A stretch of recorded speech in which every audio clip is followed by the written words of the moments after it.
Sawish Hindi classes.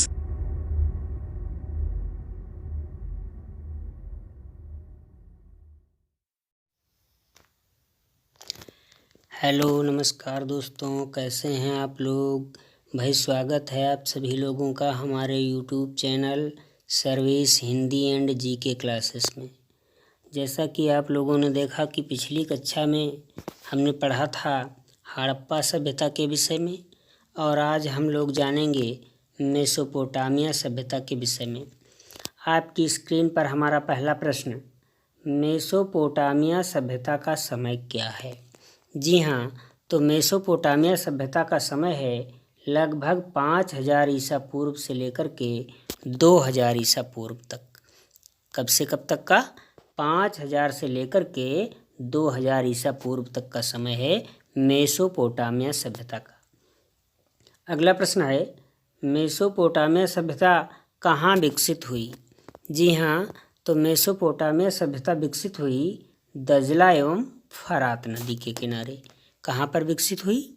दजला एवं फरात नदी के किनारे पर मेसोपोटामिया सभ्यता विकसित हुई।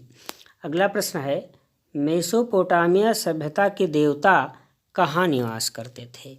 जी हाँ, मेसोपोटामिया सभ्यता के देवता निवास करते थे जिगुरत में। कहाँ निवास करते थे? जिगुरत में निवास किया करते थे। अगला प्रश्न है, मेसोपोटामिया सभ्यता की लिपि कैसी थी। जी हाँ, उस समय की लिखावट कैसी हुआ करती थी। तो मेसोपोटामिया सभ्यता की लिखावट हुआ करती थी चित्रात्मक। विभिन्न प्रकार के चित्रों के माध्यम से उस समय के लोग लिख दिया करते थे अपने संदेशों को, अपनी बातों को।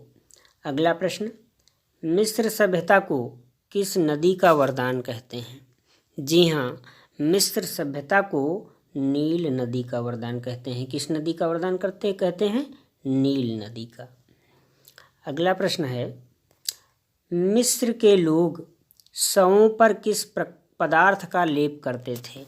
जो मिस्र के निवासी हुआ करते थे वो शवों के ऊपर किस पदार्थ का लेप कर दिया करते थे जिससे कि वह शव बहुत समय तक सुरक्षित रखे रहते थे।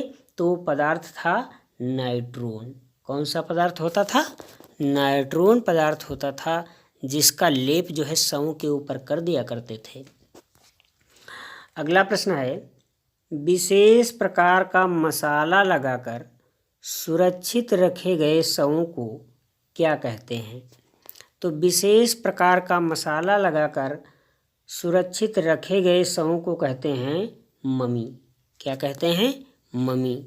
जी हाँ, प्रश्न नंबर 6 में जिस पदार्थ का जिक्र किया गया है वही पदार्थ है ये, जो शवों के ऊपर लगा दिया जाता था, फिर उसके ऊपर से विभिन्न प्रकार के कपड़े लपेट करके और उनको सुरक्षित रख दिया जाता था, और उन शवों को ममी कहते थे। क्या कहते थे? ममी। अगला प्रश्न है, चीन सभ्यता की समय सीमा क्या है। जी हाँ, चीनी सभ्यता की समय सीमा है लगभग 2500 ईसा पूर्व। कितना? 2500 ईसा पूर्व चीनी सभ्यता विकसित हुई होगी। अगला प्रश्न, चीन सभ्यता कहाँ विकसित हुई है। तो ये विकसित हुई है ह्वांगहो नदी के किनारे। कहाँ पर? ह्वांगहो नदी के किनारे चीनी सभ्यता विकसित हुई है। चीन की एक प्रसिद्ध नदी है ह्वांगहो, जिसका नाम है, और उसी के किनारे चीनी सभ्यता का विकास हुआ है। जी हाँ, प्रश्न नंबर 10 और अंतिम कह रहा है, कागज का आविष्कार सबसे पहले कहाँ हुआ। तो दोस्तों, कागज का आविष्कार सबसे पहले हुआ चीन में। जब संसार में किसी को कागज का ज्ञान नहीं था तो चीनी लोगों ने सबसे पहले कागज बनाना सीखा, और काहे से बनाया? बांस से कागज का निर्माण किया। दोस्तों, हमारी कक्षा आपको कैसी लगी कमेंट बॉक्स में लिख करके हमें बताएं। अगर आपने अभी तक हमारा चैनल सब्सक्राइब नहीं किया है तो प्लीज़ सब्सक्राइब कर लीजिए, अपने दोस्तों के साथ शेयर कर दीजिए, ताकि आने वाली हमारी हर वीडियोज़ का नोटिफिकेशन आपको अतिशीघ्र मिल सके। धन्यवाद।